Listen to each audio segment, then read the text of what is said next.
So hello students, welcome to YouTube channel maths by Harsh bhaiya. I hope you are very well.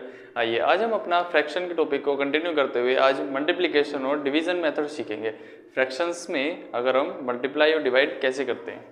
देखिए, अगर आपने fractions के addition और subtraction वाली वीडियो नहीं देखी है तो ये वाली वीडियो मैंने बनाई है, आप जाके इसे देखना, वॉच करना और फिर मुझे कमेंट सेक्शन में बताना आपको वीडियो कैसी लगी। आज हम मल्टीप्लिकेशन और डिवीजन मेथड पर। हाय स्टूडेंट्स, अब देखते हैं मल्टीप्लाई फ्रैक्शंस में कैसे होती है। सबसे पहले मैं आपके आगे एक क्वेश्चन लेता हूँ। देखिए, हमको अपना क्वेश्चन लेना है जैसे 1/4 मल्टीप्लाई बाय 4/3। ये हमारे पास क्वेश्चन है, ये फ्रैक्शंस के फॉर्म में लिख रहा है। अब इनकी मल्टीप्लाई करनी है, तो मल्टीप्लाई कैसे करते हैं फ्रैक्शंस की? ऊपर वालों के ऊपर वाले के साथ, नीचे वालों के नीचे वालों के साथ। ठीक है, फ्रैक्शन से मल्टीप्लाई हम ऐसे ही सिंपली करते हैं, ऊपर वालों के ऊपर वाले, नीचे वाले नीचे वालों के साथ मल्टीप्लाई हो जाती है। तो ये हमारा बन जाएगा जैसे 1 multiply by 4 divided by 4 multiply by 3। ये इस तरीके से होता है फ्रैक्शन में।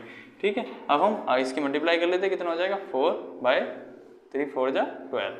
अब फर्दर अगर ये डिवाइड हो सकता है तो इसको डिवाइड कीजिए, वरना इस फ्रैक्शन को यहीं छोड़ देते हैं। ठीक है, फ्रैक्शन अगर कैंसिल आउट होता है तो उसको कैंसिल आउट करते हैं जहाँ तक वो कैंसिल आउट हो सकता है। तो ये हमारा कैंसिल आउट हो सकता है, तो इसको अगर हम 4 के टेबल से डिवाइड करें तो 4 1 जा 4 3 जा टाइम्स चला जाएगा और ये आ जाएगा 1/3। ये इसका फ्रैक्शन का आंसर आ गया मल्टीप्लाई करके। ठीक है, ये मल्टीप्लिकेशन वाला मेथड था।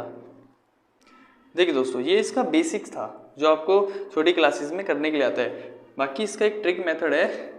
ये ट्रिक क्या कहती है?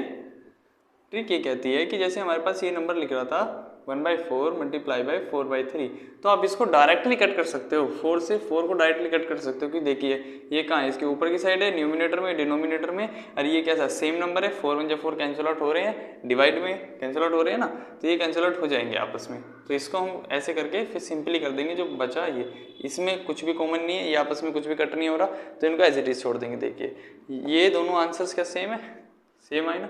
तो ये होता है हमारे पास ट्रिक प्रोसेस। ट्रिक का प्रोसेस ये होता है, और आपको पेपर्स में इस तरीके से नहीं करने के लिए आता, आपको स्टेप बाय स्टेप करना होता है, तो आप ये कर सकते हैं। बाकी अगर कंपटीशन लेवल में हो तो आप इस चीज़ का यूज़ कर सकते हो, क्योंकि वहाँ स्टेप मार्किंग नहीं होती। देखिए दोस्तों, ये हमारे पास सिंपल फ्रैक्शन था, इसको हमने सिंपली मल्टीप्लाई करके आपको दिखा दिया किस तरीके से करते हैं।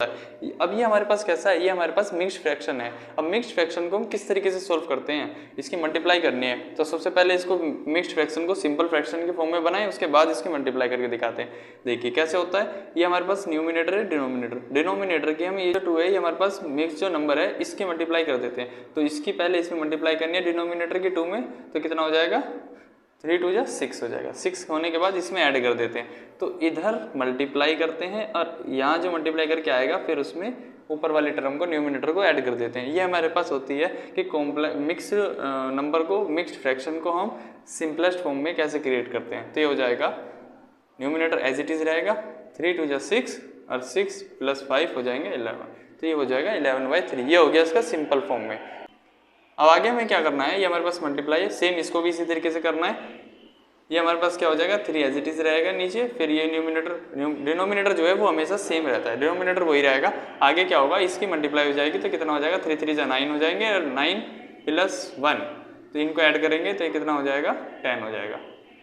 ठीक, अब ये हो गया हमारे पास सिंपल फ्रैक्शन के फॉर्म में। अब हमें क्या करना है, सिंपली मल्टीप्लाई करनी है, जैसे हमने यहाँ पे बताया था।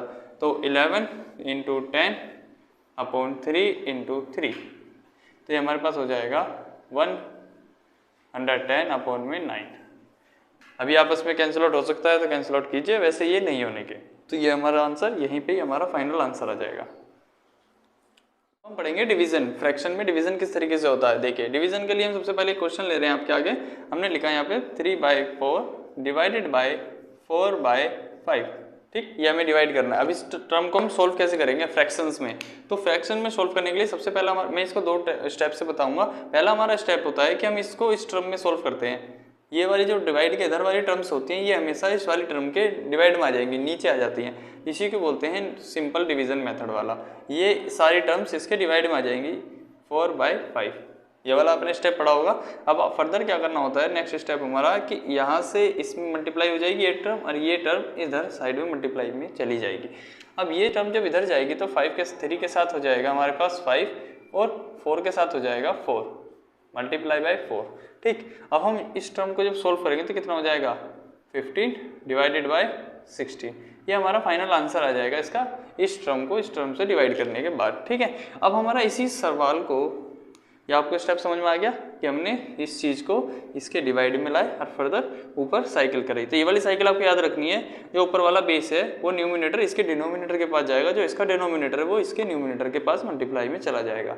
ठीक है, अब इसका सेकंड स्टेप होता है, इसको सेकंड स्टेप से हम समझते हैं कि अगर हम इसी टर्म को, ये जो हमारे पास 3/4 लिख रहा है और यहाँ पे जो ये डिवाइड 4/5 है, इसी को अगर मैं 4/5 को डिवाइड का साइन ना रख के इसको मल्टीप्लाई में कन्वर्ट कर दूं, अभी हमने पीछे मल्टीप्लाई वाला स्टेप समझा था ना, इसको मैं मल्टीप्लाई का साइन बना दूंगा तो ये डिजिट मेरी इंटरचेंज हो जाएंगी। तो यहाँ पे मेरा डिवाइड ना आके मल्टीप्लाई का सिंबल आ जाएगा और ये टर्म मेरी क्या हो जाएगी, इंटरचेंज हो जाएगी अपनी पोजिशन से। ये आ जाएगा हमारे पास 5/4। ये जो है मैंने इसको इन्वर्स कर दिया, तो जब हम इसका इन्वर्स करेंगे तो साइन हमारा इंटरचेंज हो जाएगा। ठीक है, अब ये हमारा देखो यही वाला स्टेप आ गया नहीं, 5 × 3 4 × 4, ये स्टेप है। ये यहाँ पे हम इस वाले स्टेप से हम डायरेक्ट क्वेश्चंस को सॉल्व कर सकते हैं। ठीक है, अब यहाँ पे हमारे पास कितना हो जाएगा, 3 × 5 कितना होता है, 15 / 16। देखिए यहाँ से भी हमारे पास यही आंसर आया और इस स्टेप से भी हमारे पास यही आंसर आया।